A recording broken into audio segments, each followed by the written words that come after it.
On this episode of Big Sky Now, we talk about the Week 7 recap that happened this past Saturday with Montana, Montana State, Sacramento State, UC Davis taking the wins, and also an upset in Idaho as we saw Northern Colorado defeat the Vandals on their homecoming. Next, we talk about Week 8 with only 4 games on the schedule due to 5 teams having byes, and then we give our weekly picks. Before we start, I just wanted to give a shout out to M&C Tires for sponsoring this podcast. Let's not waste any time and get right to it.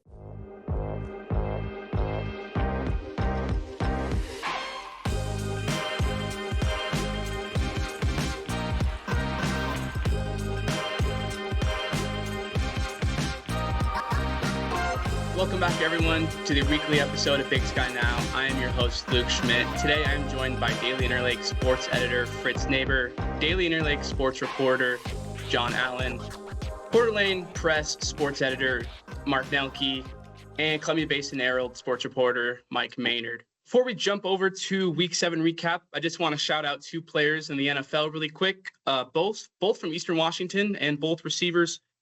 Kendrick Bourne had 142 yards and 5 catchers, but the Niners were defeated to the Buccaneers. And also want to shout out Cooper Kupp, who scored his first touchdown of the season. Didn't know it was going to take this long, so wanted to give him that shout out. He did have 2 catches for 40 yards, so hats off to those Eagles players in the NFL. And let's start with Week 7. Let's jump right into it, guys. This week headliner, one major upset in Idaho, some blowout victories for Montana State and Sac State, and some star performances from Montana's Eli Gilman and Cal Poly's UC Davis, Caden Pinnock. I'm all over the place today. Fritz, you attended the Montana homecoming game against Cal Poly. What were your thoughts on the poor first half, but the promising second half for Montana? Well, yeah, that first half was kind of strange, and I think a lot of the credit is to go to Cal Poly. They threw for 243 yards that first half, and then they just looked much improved. Their defense, the back end, and their defense was very fast and tackled well. I just think they're a much better team than they were a year ago, including Mike D'Amato. You know, he's back. He was one of their best players last year. He had 14 tackles on Saturday, and you were the guy that Eli Gilman couldn't run out of the grasp of, which he's done to a lot of people this year. So that's part of it. And I rewatched the game, and one of the things that stuck out at me is the Grizz had a good drive going in the first half and got stopped in 4th and 1, and it seems completely clear to me that Eli Gilman had the line to gain, and it should have been a first down, but for some reason they marked him back about 2 feet and he was short. And then things kind of like struggled from there in the third quarter. They had another drive going, I believe, where they tried to reverse a pitch on a reverse or end around, and the receiver fumbled it, and that lost 20 yards. Cal Poly wound up at midfield and went nowhere. 3 and out, punted, put the Grizz back at their 4, and then the Grizz went 96 yards, and that combined with the pick 6 by Kenzel Lawler, put them ahead, and they were on their way. I think when you look at the Grizzlies, 288 yards the second half, it was over 300 if you take away that fumble. I thought a key or huge play was on 3rd and 14 when they were pinned back at their 4. They were 3rd and 14, and they'd made a first down, but they're still pretty deep in their territory. And Ayat was able to hit Stevie Rocker Jr. on a little drag route. Ayat had some time, was able to work down his progression to the guy dragging, laid out of the backfield, 41-yard gain. To that point, their best play from scrimmage had been a 14-yard run in the first quarter by Gilman. So that kind of sums it up. The other thing I wanted to mention is we were all kind of surprised, and maybe we shouldn't have been, but Ty Diffenbach started at quarterback for the Mustangs, and Bo Kelly had started the last 2 games, and apparently it's because Diffenbach was banged up after his first. Well, I guess he started the first 4, and he got hurt in their 4th game. So he was out. The kid stands 6'6". He runs better than Bo Kelly, and for a half, he was pretty good. And then he wound up with 4 interceptions. But I was kind of surprised to see him out there. Maybe the Grizz were too. I know Paul Wolf, who generally is a very open guy, or at least he was when he was Eastern's head coach. He didn't do any media all week, and sprung maybe a little bit surprise, and sort of their defense and sort of their offense overall. And I don't know, they're much improved. And Montana will probably, they've stayed where they are in the rankings. They don't have quite the impressive wins that maybe MSU does, but they got it done the second half. Yes, they did, Fritz. And yeah, I was surprised as well to see Diffenbach. And then surprisingly, again, they jumped to Bo Kelly. I'm not sure if Diffenbach got hurt or if they just wanted to change the scenery probably after 4 interceptions. But Bo Kelly got in there and it was not comfortable. And also wanted to go ahead, Fritz. Well, I was going to say it was 3 interceptions. Then Bo Kelly came in for a couple series and completed 1 of 6 passes for 0 yards. In fact, the whole team, Diffenbach included, passed for 5 yards the second half, which is incredible. Yeah, Montana's defense really came to play the second half. And, I've been watching them, and John and I were watching Saturday, and, it's easy to critique the defense with some big plays in the first half, but definitely found the right way to do it in the second half. The offense came alive. It looks like a second half Montana team this year.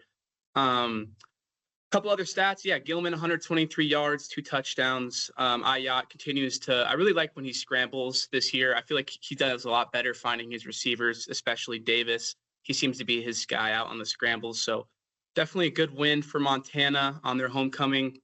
Let's jump to our next game. Actually, before we jump into our next game, John, I had a question for you really quick.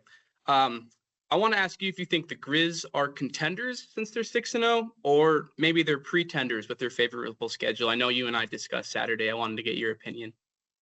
Yeah, I kind of looked back at it again this morning and was doing some research and just thinking about it. And it feels like when I'm watching the games, if I think one way, they try to prove me the other way. So when I start to think that they're pretenders, they start to, pick it up and play well. And then, I keep thinking, oh, this team's great. They're 5-0. They're ready to go. And then they come out against Cal Poly and kind of struggle in the first half. Especially, it felt like defensively, it wasn't like maybe struggles, but that there was just some moments where they had some lapses. And I've seen that in a few games so far this year. So, but I mean, when this team's playing at their best, 100%, they're contenders. They're up there among the best. And they just need to be able to play that for 4 quarters and not have to go into the halftime and make the stellar halftime adjustments that they seem to be able to pull out if they're going to be able to compete with the Dakota State schools and MSU. 100%, John. Especially when Bozeman comes to town, they're going to have to do it all 4 quarters going into the playoffs. Not sure if those second half saves are going to be able to push Montana over the edge, but they are a serious team to be reckoned with. And I do see them going far this year, but who knows, with the first half struggles, we'll see. Let's get to a huge upset I want to talk about. Northern Colorado defeats Idaho in the Kibbe Dome on their homecoming. A huge win for the Bears program. It's going to be their second highest ranked win in program history. Mark, I'm just going to let the floor be yours and tell me what your thoughts are on this one. All right. Well, first I'm going to put in a vote for Montana to go back to wearing copper at home all the time, not just every now and then. But I understand marketing, and that's why they kind of switched. But so anyway, back to the upset in Moscow. It was a bit shocking. Not so much that Northern Colorado won, but the fact they scored 49 points on Idaho. They 350 yards they threw for, and a lot of them were just kind of chucking it down either sideline, and they had a couple of good receivers that would go up and win one-on-one battles with the Idaho defensive backs. So they got a lot of chunk plays that way. That was a bit surprising that they just kept having success with that kind of play, and Idaho wasn't really able to get to Gibson that much to make that not a factor. So obviously missing Joshua Wood didn't help. And it's kind of one of those college football things where they don't have to disclose anything. It's not like the pros where where everybody stands on the injury front. You just kind of show up and, there's Wood's not playing or Jarrett Taylor's not playing. And it's like, okay, here we go. So we find out right before the game when they send out an email that says that Joshua Wood's out. So obviously that hurts them a little bit. Jack Wagner, he didn't play terribly. He made through a couple picks, but he didn't play badly. I mean, he started several games last year when Jack Lane was hurt, and I think he beat Wyoming. So he threw for 237. Idaho rushed for 203 yards. So they had plenty of offense, but the fact they couldn't, get Northern Colorado off the field, which I don't think anybody going into the game thought that was going to be a storyline. And so obviously that's something maybe Eastern looks at as they prepare for them this week. Absolutely, Mark. And I think, Joshua Wood being out was a difference. They did still score 33 points, but, the Idaho defense we saw the first couple of weeks definitely did not reflect to, was it 35? 35 first half points for Northern Colorado, their most this season. So definitely a shocking win, but got to give the Bears their respect. This is a Bears team that we haven't seen in the past couple of years, and mostly since the time they joined the Big Sky. Let's jump over to Mike. Mike, since we have no Eastern game for you to talk about this week, Sacramento State 55, Weber State 27, Cardell Williams, Rodney Hammond Jr. power their way to a win. What research or what did you find about this game to be interesting? Run the dang ball. Good Lord. I've seen a lot. What I'm learning is about the FCS is there's no reason to pass the ball when you're running the ball so well. I've seen that with Eastern and now here with Sac State. Like Cardell Williams threw the ball 9 times, completed 5 passes for 53 yards, but that stat line is irrelevant when he ran at 12 for 139 and 3 touchdowns. And then Jaquel Smith and Rodney Hammond Jr. right behind him, each getting over the 100-yard mark and a couple touchdowns for them. So that and the weather delays seemed to kind of really work in their favor. Those second and fourth quarters, they were really able to pour on the scoreboard there with over 20 points in each of those. But yeah, that run game was dominant, and it didn't really seem to matter what the Weber State did offensively. I guess you could kind of argue they didn't perform terribly either, putting up 27 points, but that defense just couldn't get a hold of those runners in that rainy game. So yeah, just that run game was really working efficiently for them, and I'm curious to see if that's something they'll continue to lean on as they continue on throughout the season. Yeah, absolutely, Mike. And Sacramento State gets their first conference win of the season, so definitely needed that after their loss to Cal Poly. Let's jump to Bozeman and let's talk about the Bobcats. Bobcats, Fritz, I'm going to ask you this. They had over 500 yards in this game. What were your thoughts on this dominant win for them? Well, every time the Bobcats play, I check the box score to see how Adam Jones did, the Missoula Sentinel kid, the flyer, because he had such a great freshman season. And Saturday he was the man. He had 173 yards and 16 carries. The whole team averaged 7.2 yards a rush, and Justin Lamson just continued to impress. He only had 4 incompletions, and he threw for 4 touchdowns. And Caden Pinnock is rocketing up the leaderboard in the Walter Payton consideration as far as the Big Sky's considered young. But I'm kind of a nerd about passing efficiency, and Pinnock now leads the Big Sky, and he's at 181.05. But Lamson is second, 168.12. He's been very effective, runs the ball well, he gets his guys, and the Bobcats are still for real. They are still for real. And like you said, Lamson, I think, has gotten more efficient, better each game. Obviously, he's a transfer, so it was going to take a little bit of time, but I think he's starting to find his groove with this team.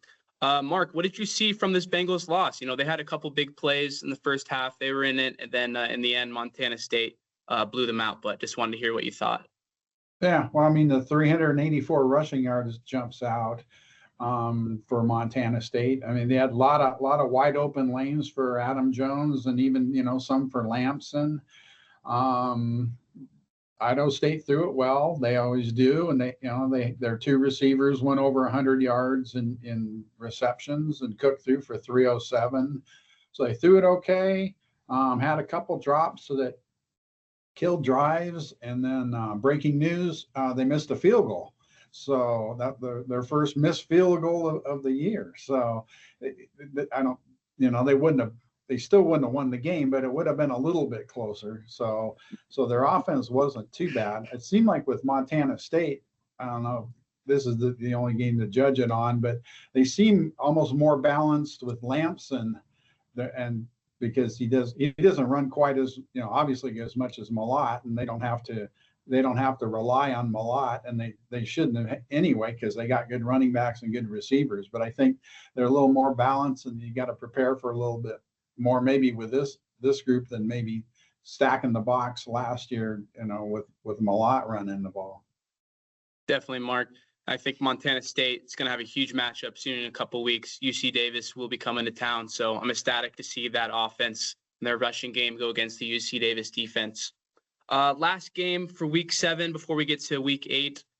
John, let's talk about UC Davis's 45-24 win over Northern Arizona. Caden Pinnock, Fritz was just talking about him. 5 touchdowns on Saturday. Man, the Aggies are looking tough to beat when he plays like that. Yeah, definitely. I feel like, he's kind of worked his way up into that top echelon of players here in the Big Sky early on this week, as Fritz kind of noted there.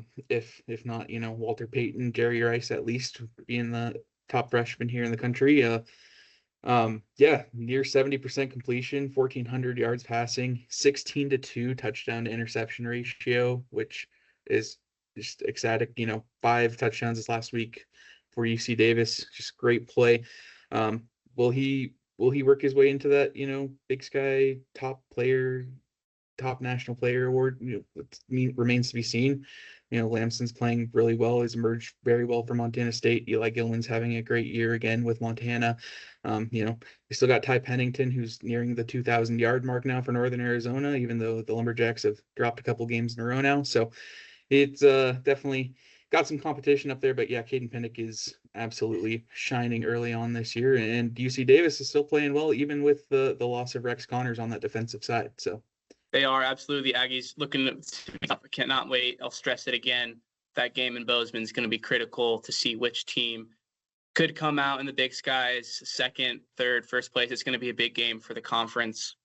And that should do it for a week 7. We have a really quick week 8 preview because there are 5 teams with byes. We have Montana State, UC Davis, Cal Poly, Northern Arizona, and Idaho State all with byes. So going to be a short week 8 preview, but let's get into it. Montana is home again versus Sacred Heart, a non-conference opponent this late into the season. Is weird to some, but maybe you have an explanation on how Sacred Heart might be able to find their way in beating Montana Saturday, or maybe this will just be an easy win for the Grizz. Yeah, it's a weird, kind of a weird, odd opponent. You mentioned how late in the season it is, and they teams generally make their schedules out a couple years in advance, and when they have an open spot, they cast a pretty wide net. You can't get much wider than from Montana to Connecticut, which is where Sacred Heart is. Yeah, they're 5-2, but I don't like their schedule very much. They lost 28-10 to Lehigh, which is unbeaten and ranked number 7. Lehigh is in the Patriot League, which isn't the greatest league. They just beat Howard, and a running back named Mitchell Summers, another freshman. He beat up Howard for 243 rushing yards on 18 carries, which is a ton. And they beat Howard 32-14. Howard is a traditionally black population university, also not in a great conference, but it's just kind of an unknown. It's always awesome and different to see new opponents, and this one's brand new, and we'll see what happens. I imagine the Grizz will be okay, just because they play a little bit better in certain facets every week. You don't like it when they have too many men on the field 3 different times, but I bet they iron that out before Sacred Heart gets to town. And so bring on the Pioneers. Let's see how it goes. Absolutely, bring on the Pioneers. That game will be 1:00 on Saturday. I have the privilege to actually be covering this one, so next week I think we have Fritz out on Monday. I will be able to give you guys the Grizz recap, and excited to do it in person. So very awesome and excited for that. Let's jump to our next game. John, both Weber State and Portland State looking for their first win in the Big Sky on the season. What are your thoughts on this matchup? Yeah, it's definitely battle of the ages, right? Both teams are desperate for anything right now to try to salvage their seasons. It's not been a great start. If you look at the passing game, neither quarterback has played very great this season. both more interceptions than touchdowns. I don't think either of them's over 1,000 yards on the season. It's really trying to just, for both of these teams, just trying to make light out of a bad situation for this season.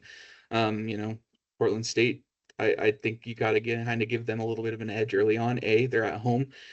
B, they've had a couple of tight games. They only lost by 2 touchdowns to Northern Arizona in a game that you could argue could have been closer, could have been a win for the Vikings. And then a week ago against Eastern Washington, they're really close on that one as well. So I think you got to give them the edge and the momentum, give them home field advantage. And Weber State's got to figure something out for this passing game. 4 touchdowns to 9 interceptions is not anything to be desired, and neither team's been great on the ground. So it's just gonna which quarterback can do the least harm for their team and who can kind of maybe try to salvage their season here in the second half. Absolutely, John. I think it's must win for both teams. And like you said, I think whoever takes care of the ball on Saturday will win that one. Portland State, their offense, if they can get it done, I would give them respect, but I don't see them being able to get past Weber.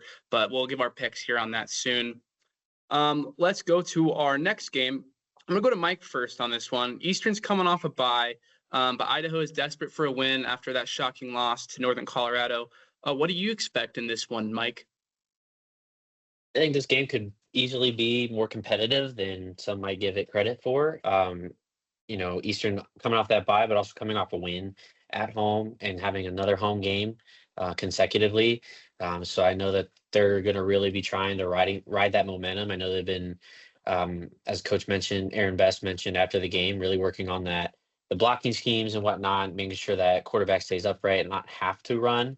But then again, they do have a triple threat in that run game with Marquise Yates, Kevin Allen, and Nate Bell, all very capable of being very explosive on the run and put up high amounts of points, while Idaho has given up quite a bit of points as of late. The defense seems to be struggling and limiting their opponent's scoring ability. So I could foresee Eastern really giving them quite the challenge, but then again, also Idaho, this could be their game that they come in really really fired up and wanting to kind of get that bounce back win. So I think it's a pretty evenly matched game. It could go either way.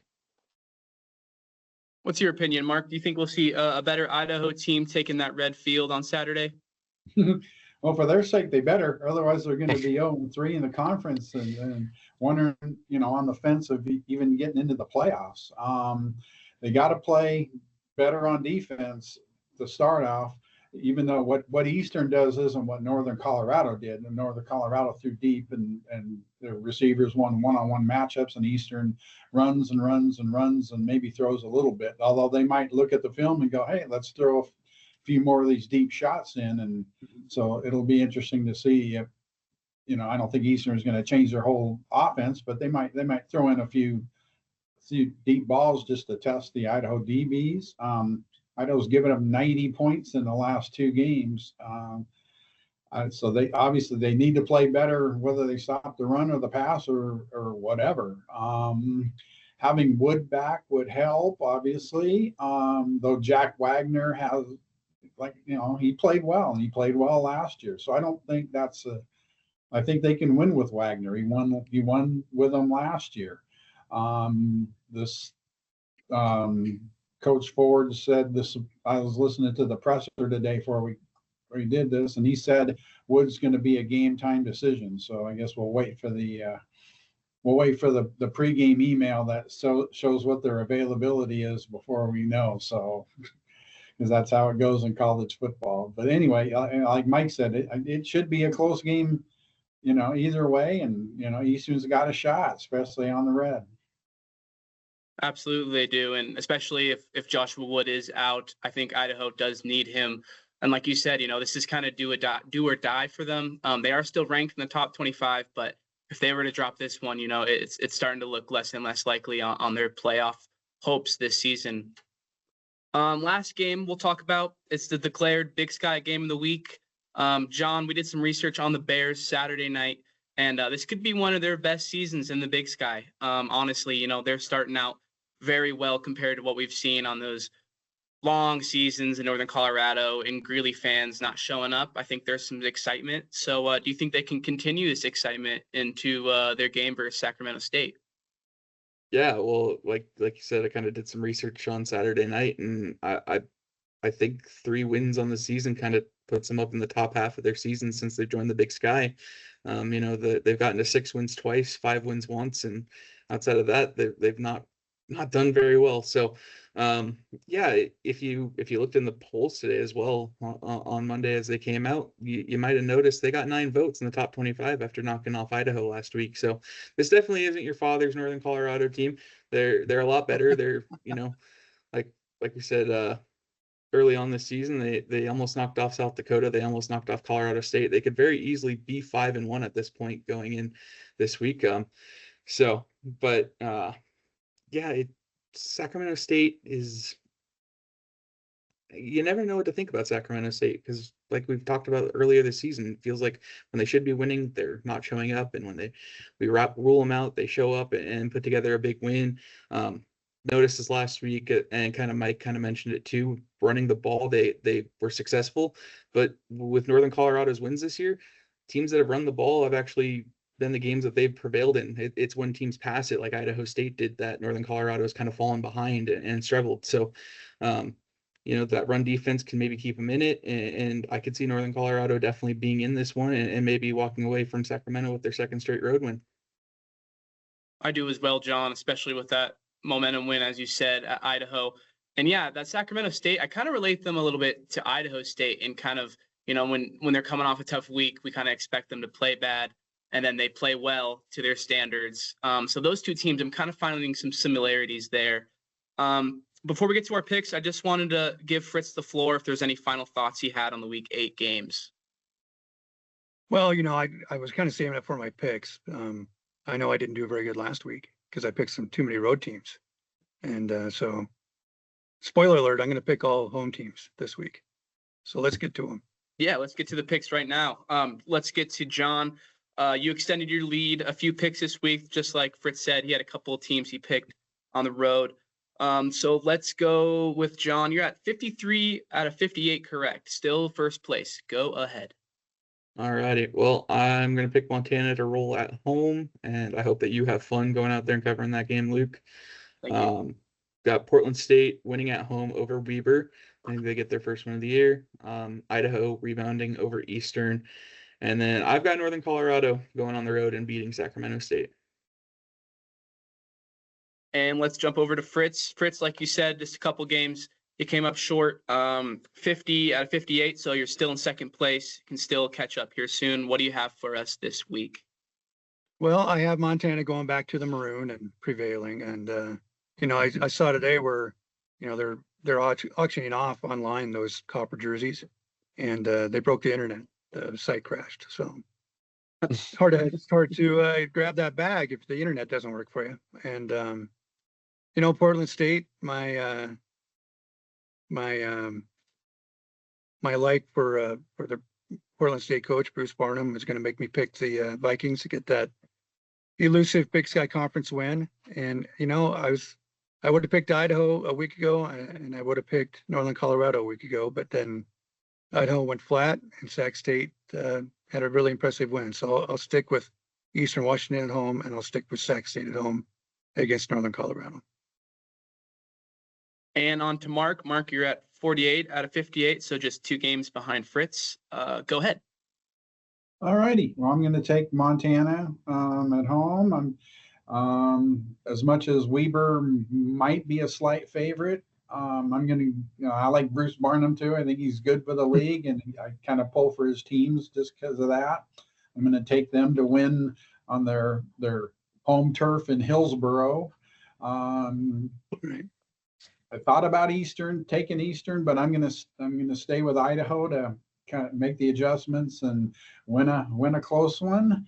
And then as much as Northern Colorado had a big win last week, I'm going to go with future FBS power Sac State to win again and beat Northern Colorado this week.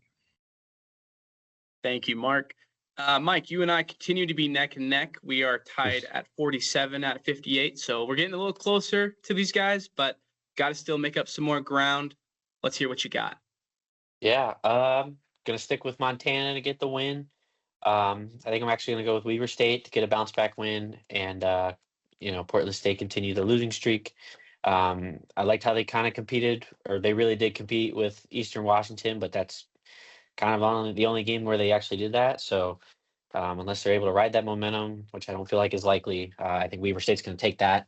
I'm going to take Eastern Washington to get the win. So Mark and I can have a little friendly competition there, some banter next week maybe. And then I got Sacramento State also getting the win this weekend as well. Perfect. Thank you, Mike. Let's get on to my picks here. I'm going to take Montana to beat Sacred Heart at home.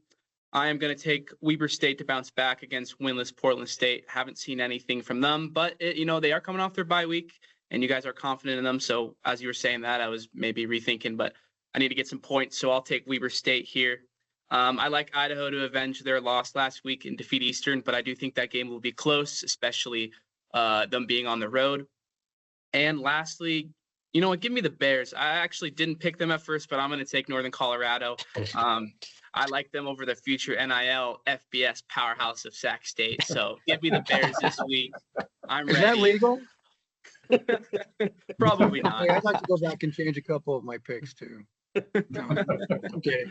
I'll hang with them. I wrote them down, but as I was going, I said, you know what? Give me the Bears. I'm back and forth on them all season. But that's my picks this week. Hopefully Mike and I can start catching up to you guys. That'll do it today, though, on this episode of Big Sky Now.